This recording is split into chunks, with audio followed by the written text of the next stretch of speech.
రాష్ట్రంలో స్థానిక ఎన్నికల ప్రక్రియ ప్రారంభమయ్యాయి. ఈ సమయంలో ప్రతి గ్రామంలో ప్రజలు వర్గాలుగా విడిపోతూ ఉంటారు.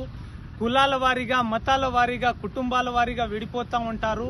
ఒక కుటుంబం ఒక వ్యక్తికి, ఇంకో కుటుంబం ఇంకో వ్యక్తికి మద్దతు ఇవ్వడం జరుగుతుంది. దీనివల్ల చిన్న చిన్న విషయాల్లో కూడా గొడవ జరిగే అవకాశం ఉంటుంది.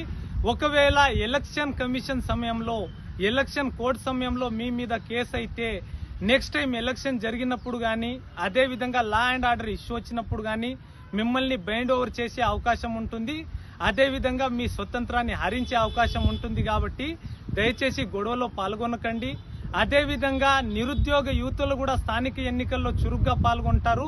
మీరు పాల్గొనండి. బట్ ఎలాంటి గొడవల్లో ఇన్వాల్వ్ కాకండి. ఎందుకంటే రేపటి రోజు మీకు ప్రభుత్వ ఉద్యోగం వస్తే మీ ఉద్యోగం కోల్పోవాల్సి వస్తుంది. ఎందుకంటే ఈ కేసెస్ అనేది ఎలక్షన్ కమిషన్ చేతుల్లో ఉంటుంది కాబట్టి.